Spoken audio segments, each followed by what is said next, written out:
다윗의 유혹이라는 제목으로 하나님의 말씀 전합니다. 우리가 다윗하면 골리앗과의 싸움에서 이긴 영웅으로 우리 유명하죠.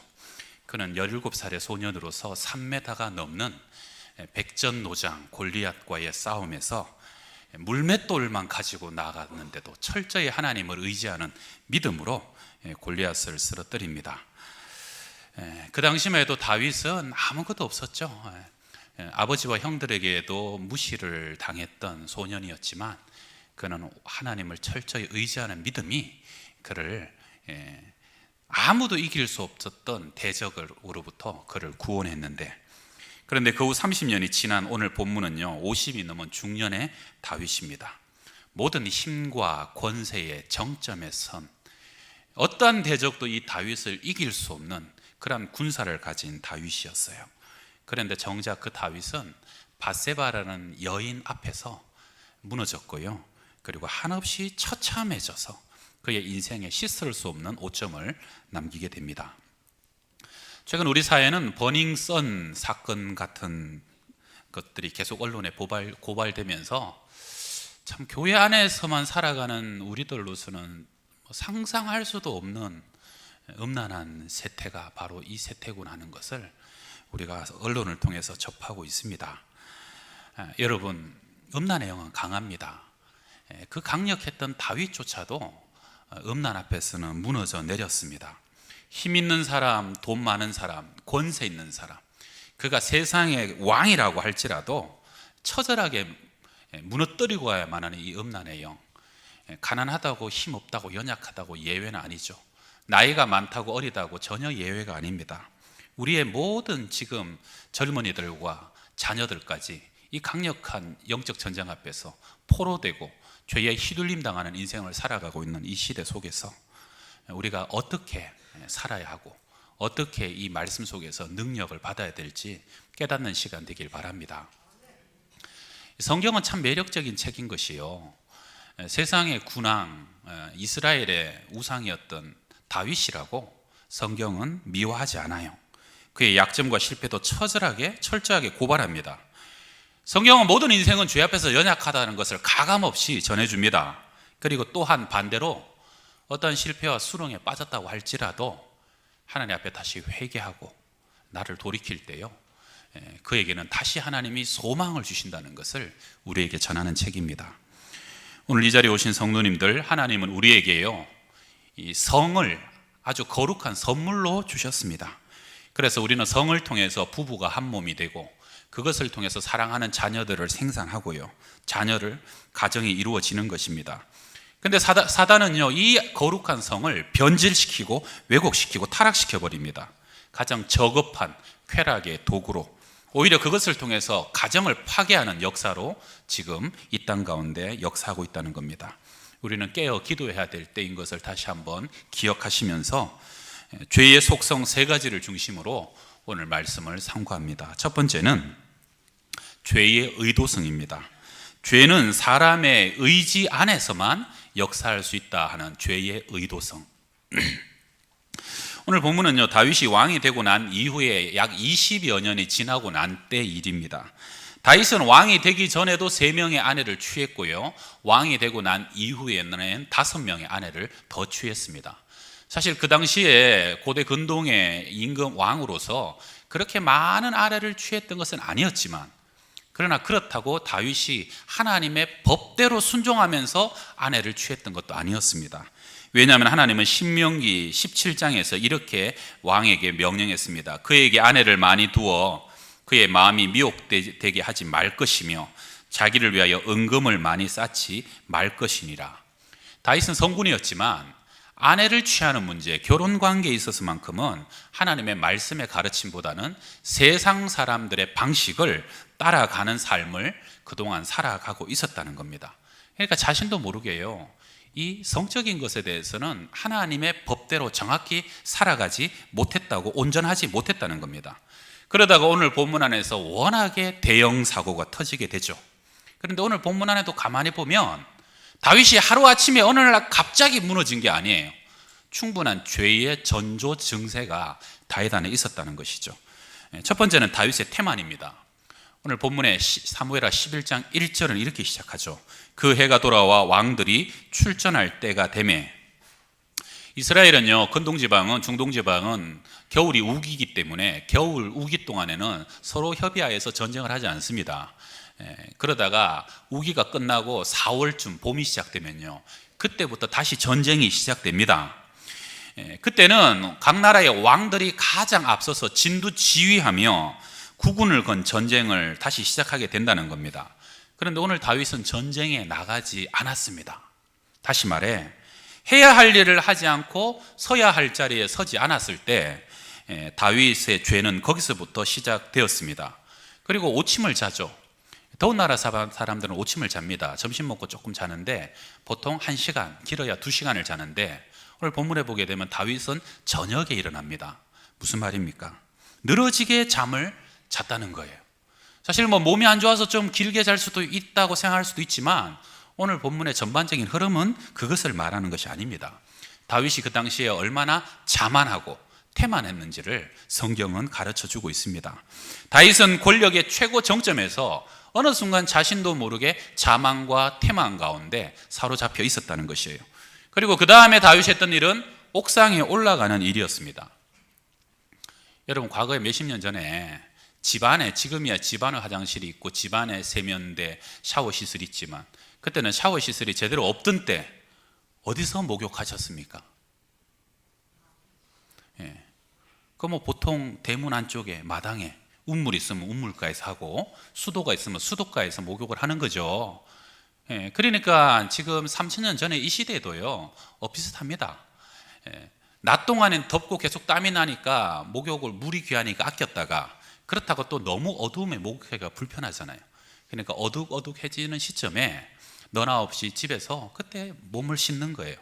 그러니까 이 시대에는 해가 지고 어둑어둑해질 때는 높은 데 올라가지 않는 것이 서로 간의 예입니다. 다윗도 그것을 알고 있었을 겁니다. 그런데도 다윗은 왕궁 옥상에 이 시간에 올라갑니다. 이 뭐를 의미합니까? 늦게까지 잠자고 일어나가지고요, 다윗 안에 자신도 모르는 죄에 대한 소욕, 영적인 욕정의 열정이 솟구쳤는데 그것을 자신도 모르게 발걸음이 올라가면서 그것을 허락했다는 것입니다. 그러면서 한 여인이 목욕을 하는데 심히 아름다워 보이는지라.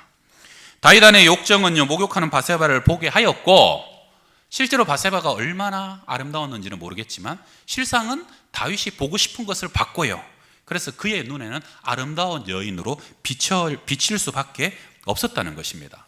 결국 다윗은요, 해야 할 일을 하지 않았고 서야 할 곳에 서지 않았고 그리고 보지 말아야 할 것을 보는 자리에 이르게 되었습니다. 창세기 4장 7절에 죄의 소원은 내게 있으나 너는 죄를 다스릴지라. 동생 아벨을 향해서 끓어오르는 시기와 질투를 향해서 눈물에 있는 가인을 향해서 하나님이 하신 말씀입니다. 믿음의 거성들조차도 때때로 우리 안에 솟구치는 죄의 소원을 억누르기 위해서 굉장히 몸부림치며 살았습니다. 고인이 되신 영락교회 한경직 목사님도 본인이 그렇게 고백하셨어요. 음란은 언제 시작되느냐? 매력적인 여인이 지나가는 것을 보고 고개를 돌릴 때부터, 그때부터 음란은 시작된다. 사람 따라 이 말에 동의할 수도 있고 동의하지 못할 수도 있겠지요. 그렇지만 중요한 건 뭡니까? 그만큼 그런 어른조차도 죄에게 틈을 주지 않으려고 몸부림치는 영적 전쟁의 삶을 살아가는, 그러한 최선의 삶을 살아갔다는 모습의 단면을 얘기한다는 겁니다. 악한 생각을 정복하는 가장 좋은 길은 입술로 말하지 않는 것이다. 우리 속에 많은 악한 생각과 악한 많은 공상들이 떠오르지만 말조차도 내가 그것을 말로 표현하지 않으면 생각은 힘을 잃고 죽는다는 것이에요. 많은 죄의 소원들이 일어나지만 우리가 의지적으로 그것들에게 문을 열어주지 아니하고 우리의 의지를 허락하지 않으면 죄는 결코 우리 안에서 힘을 발할 수 없고 왕노릇할 수 없다는 겁니다. 계속 간과하고 암묵적으로 허용하고 우리가 계속적으로 그것을 즐기다 보니까 어느 순간 죄가 우리 가운데 왕노릇하여 꼼짝할 수 없는 죄의 종된 삶을 살아갈 수밖에 없다는 것입니다. 영성신학자인 리차드 포스트의 고전이죠. 돈, 섹스, 권력이라는 책에서 리차드 포스트는 음욕에 관한 탁월한 몇 가지의 통찰을 제시합니다. 하나는 시스틴 성당 내에 그려진 나체 그림과 도색 잡지의 그것 사이에는 엄연한 차이가 있다. 이게 무슨 말이냐면요, 똑같은 나체를 바라보는 것이지만 내 안에 어떤 의도를 가지고 바라보느냐에 따라 하나의 그림은 영적인 묵상이 되고 은혜의 도구가 될 수도 있지만 하나의 묵상은 죄의 묵상이 될 수도 있다는 것입니다. 그 다음에 음욕은 고귀한 성을 그릇된 성으로 변질시켜 진정한 관계성을 거부하며 상대방을 물건으로 비인격적인 존재로 쾌락의 도구로 바꾸어 버린다. 오늘날 젊은이들 사이에서 가장 문제되는 가치관입니다. 상대를 인격으로 바라보기보다는 하룻밤 나이의 엔조이의 도구로만 여기는 것입니다. 나만을 위해서 살아가는 이기적인 세태가 가지고 있는 가장 이기적인 사고방식의 단면을 이야기하는 것이죠. 그 다음에 그것은 마치 배고픈 사람이 과자 한 조각을 먹은 것과 같고 항상 죄책감과 후회가 따르며 만족보다는 더 심한 탐닉으로 이어지기 마련이다. 그 다음에 그것은 결코 책임지려 하지 않는다. 정착되지 않고 머물지 않는 바람과 같다. 여러분, 음란은요 절대로 한 사람을 깊이 사랑하지 않습니다. 온전히 사랑하지 않고 책임지려고 하지도 않아요. 그래서 때가 되면 다시 도망가 버립니다. 피상적인 사랑으로 실제적인 현실적인 사랑이 아니라 환상과 판타지에 항상 젖어 있게 만드는 기만적인 사랑이 음란이라는 것이에요. 그 다음에 그것은 일상적으로 바라보는 시선이나 스치듯 지나가는 생각까지를 포함하는 것은 아니다. 그것은 의도적으로 부단히 끌어오르게 만들어 성적 자극을 즐기는 행위인데 결국 나 자신이 통제할 수 없게 된다. 마귀는요 수천 년간 항상 인간을 유혹합니다. 그래서 항상 우리 가운데 역사됩니다. 그런데요 꼭 기억하셔야 될 것이 아무리 유혹이 심하고 빈번해도 결정적인 선택과 결정은 사람이 한다는 것이에요.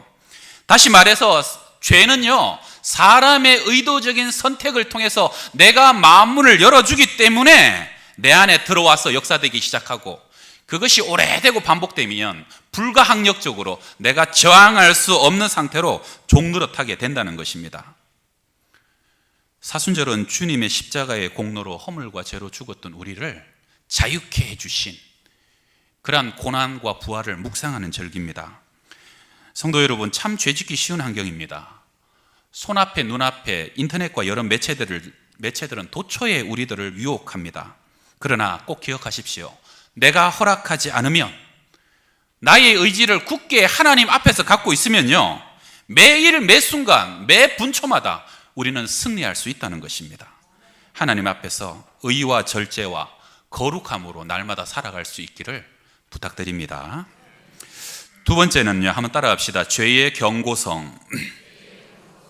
죄는요 반드시 우리에게 경고하고 하나님은 사랑하는 자녀들에게 경고합니다. 뭐 전에요? 심판이 있기 전에.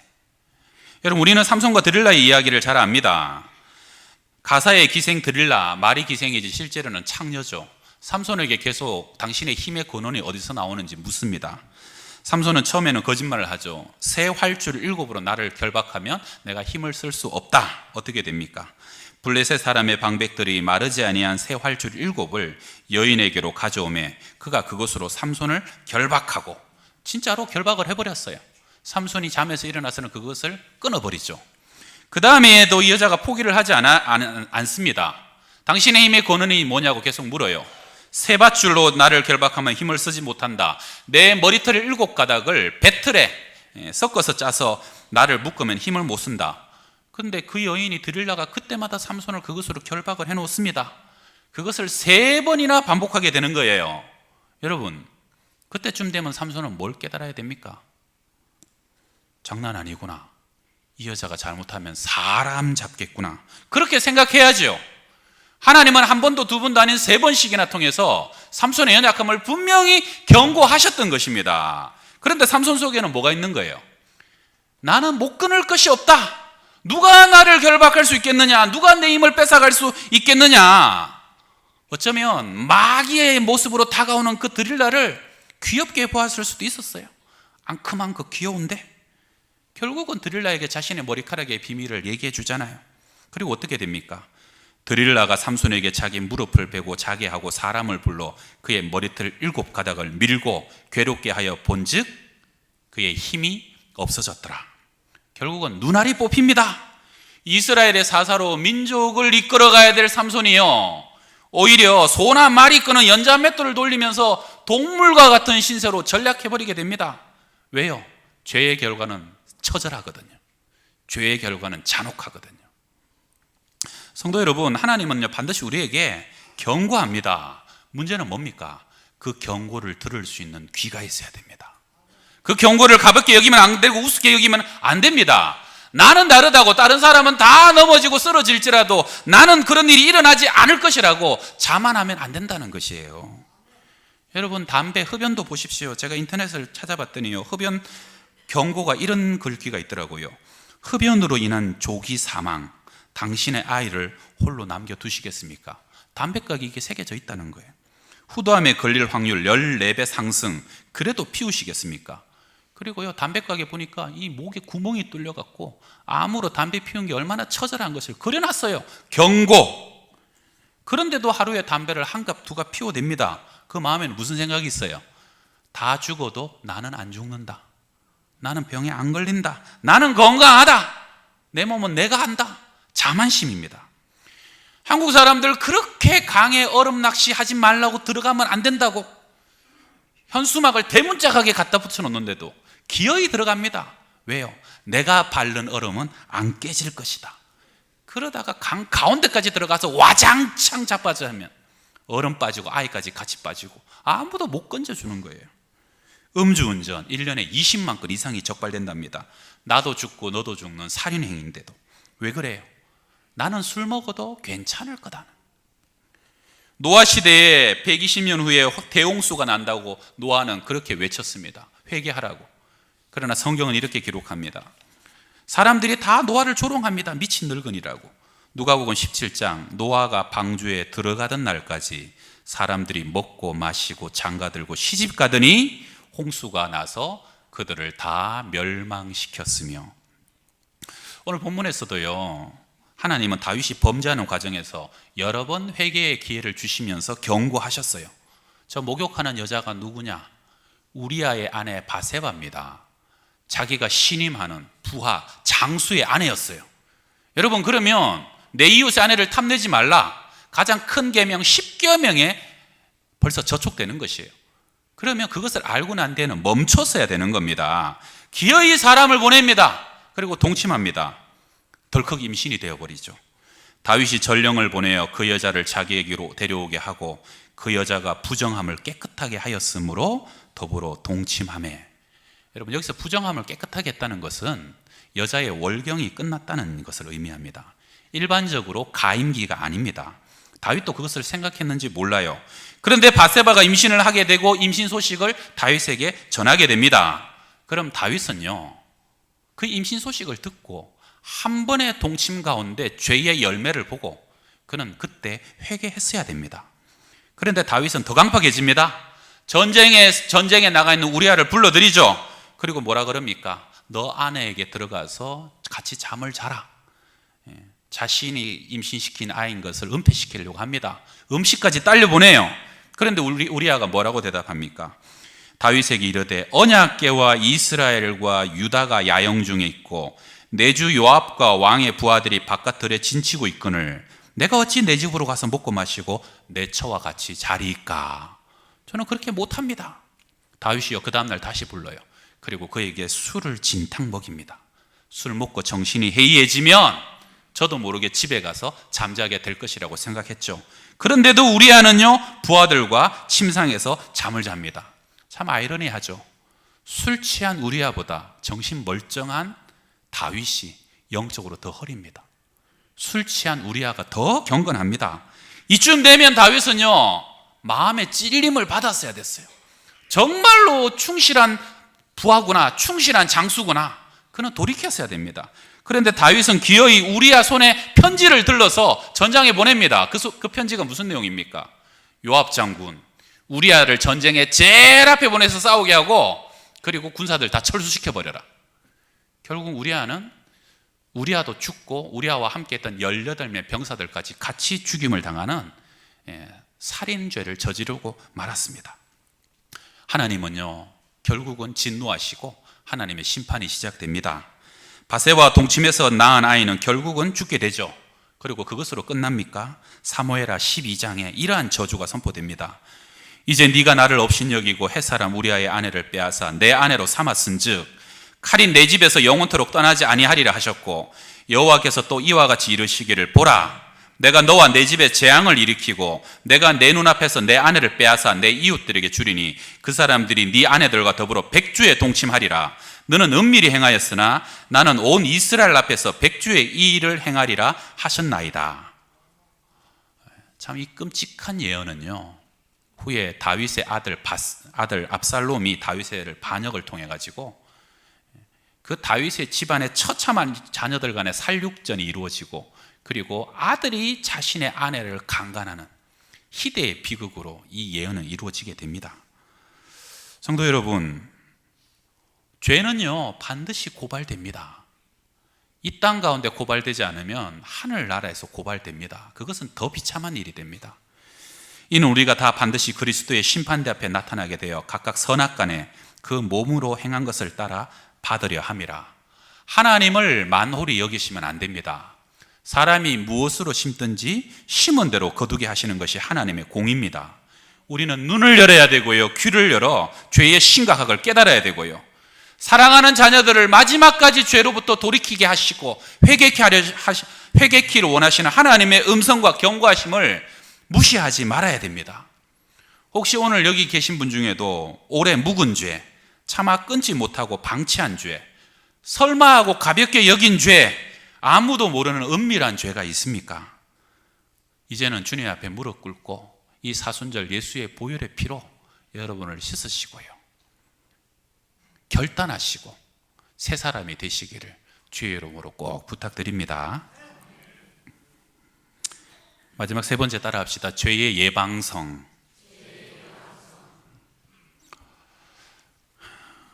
요즘 이런 설교는 설교자도 참 힘들어요. 여러분도 사실 쉽지 않으시죠? 힘들어요. 그런데 시대가 너무 음란합니다. 가만히 놔두면 우리 자녀들 다 죽게 생겼어요. 우리 청년들 다 죽게 생겼어요. 정말로 깨어서 기도해야 됩니다. 그럼 이제 어떻게 해야 됩니까? 죄의 예방성입니다. 바세바 신드롬이라고 들어보셨습니까? 세상에서 소위 성공했다고 생각하는 리더들이 그 정점에서 넘어지는 현상입니다. 미국만 해도 미국의 상원의원의 혼외자식 스캔들, CIA 국장의 불륜 스캔들, IMF 총재의 섹스 스캔들, 클린턴 전 미국 대통령의 임기 중에 스캔들이 터졌죠. 전 세계 어디서나요, 나라를 막론하고 나타날 수 있는 사회 지도층의 도덕성 결핍 현상입니다. 왜요? 그들의 마음속에는요, 막강한 영향력을 발휘하게 된 리더이기 때문에 자기 자신이 자신을 통제할 수 있을 것이라고 생각합니다. 착각하는 거죠. 나는 괜찮을 것이라고 오만합니다. 그리고요, 혹시 그런 실수를 범하게 되고 드러나게 돼도 내 파워와 힘으로 그러한 것에서 벗어날 수 있다고, 다 무마시킬 수 있다라고 또 착각한다는 것이.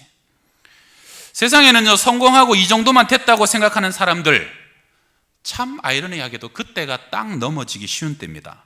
다윗도요, 가장 강력하고 강성할 때 넘어졌고요, 요셉조차도 보디발의 집에 가정총무가 되고 그가 안정감을 찾아갈 때 요셉은 거룩했지만 보디발의 아내가 그를 본격적으로 유혹하기 시작했다는 것이죠. 그래서 우리는 겸손해야 됩니다. 여러분, 다윗이 어떤 사람입니까? 다윗도 넘어졌습니다. 오늘날요, 기라성 같은 주의 종들, 교회의 지도자들도 수없이 넘어집니다.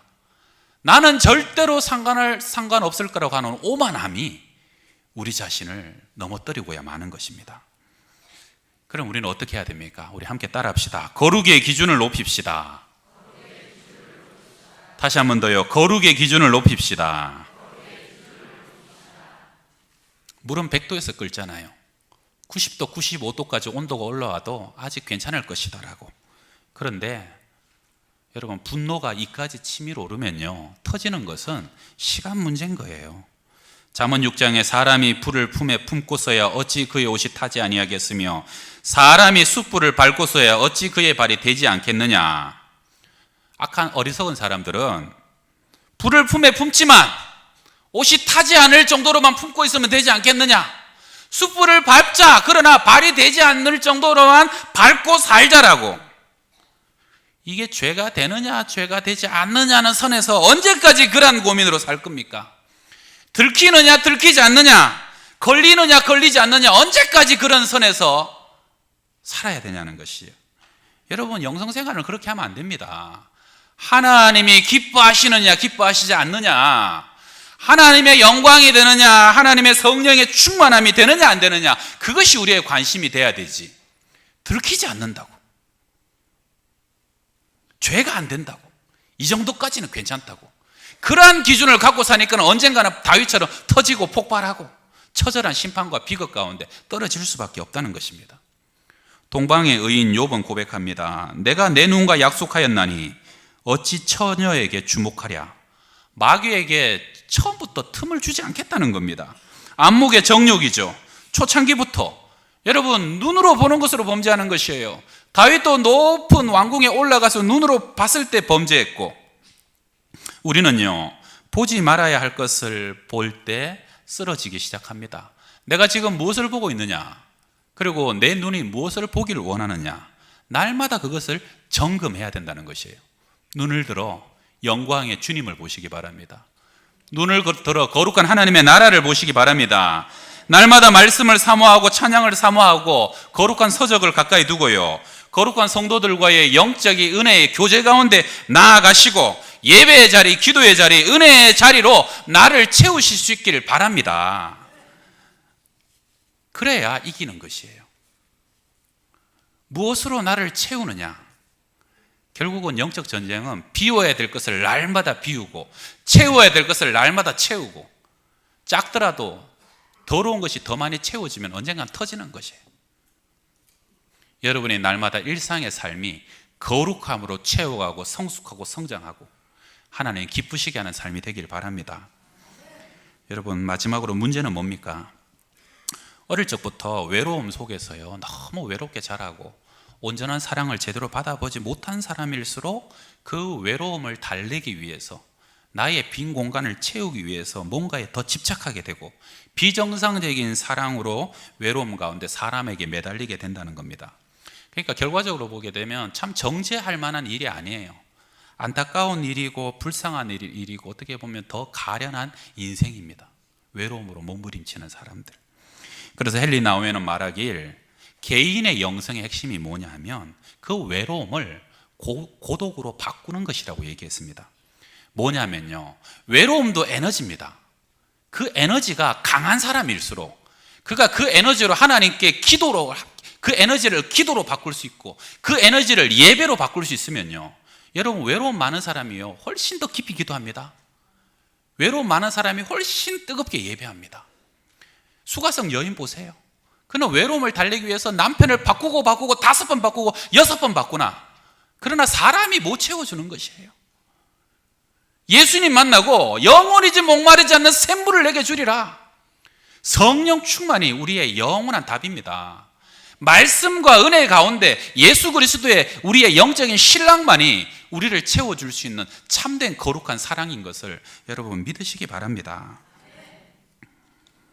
외로움을 제대로 해결하지 못하면요, 그것은 음란이 되고 우울함이 되고 허무함이 되고 고통이 되고 마침내 자살까지 이르게 되지만, 그 외로움을 하나님 앞에 나아가서 예배와 기도의 에너지로 바꿀 수만 있다면 그것 때문에 나는 더 깊은 영적인 성소로 들어갈 수 있어요. 들리지 않던 주의 음성이 들리게 됩니다. 느껴지지 않던 세상에 줄 수 없는 하나님의 보이지 않는 손길이 나를 어루만지시고 내 마음 깊은 곳을 치유하시고요, 그리고 내 영혼의 빈 공간을 주의 영이 채워주시기 시작한다는 것입니다.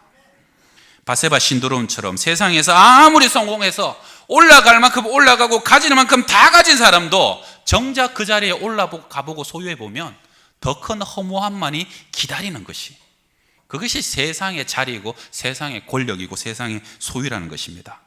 오직 하나님만이 우리를 채워줄 수 있는 줄 믿습니다. 여러분, 사순절은 우리의 연약함을 돌아보는 시간이고요, 우리의 부정한 것을 비우는 시간이고, 그리고 우리의 부족함을 다시 채우는 시간입니다.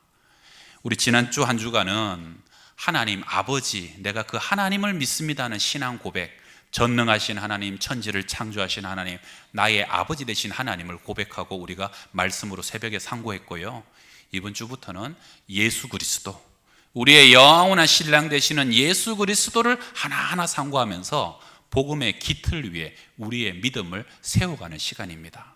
여러분, 사순절 기간 더 경건에 힘쓰시고, 또 할 수 있다면 새벽을 깨우시고 거룩한 그릇으로 빚어가시는 축복의 기간 되시기를 주의 이름으로 축원합니다. 기도하겠습니다. 하나님 아버지, 날마다 우리에게 거룩의 열정을 부어 주시옵소서. 죄가 얼마나 무섭고 더럽고 부끄러운 것인지 영적 눈을 열어 보게 하여 주옵소서. 선줄로 생각하는 자 넘어질까 조심하며 항상 성령과 말씀에 사로잡혀 세상에 물들기보다 세상을 거룩함으로 물들어가는 하나님의 사람이 되게 하여 주옵소서. 이 시대 젊은이들, 우리의 자녀들을 긍휼히 여겨 주시고 이 세태를, 이 나라를 불쌍히 여겨 주옵소서. 끝없는 마귀의 공격 앞에서 흔들리고 아버지 쓰러질 수밖에 없는 저들을 붙잡아 주시옵소서. 청년의 정욕을 피하며 요셉처럼 유혹을 이김으로 하나님께 쓰임받는 깨끗한 그릇 되게 하여 주옵소서. 오늘 혹시 우리 중에 다윗처럼 이미 무너져서 괴로워하는 심령이 있다면 오늘부터 새롭게 돌이킬 수 있는 용기와 결단을 주시고 예수 보혈의 피로 깨끗이 씻어주시고 성령으로 채워주셔서 새 사람이 되게 하여 주옵소서. 이제는 그 외로움이 변하여 깊은 예배가 되고 기도가 되어 참된 신랑 되신 예수 그리스도의 사랑받는 순결한 신부 되게 하여 주시옵소서. 예수님의 이름으로 기도합니다. 아멘.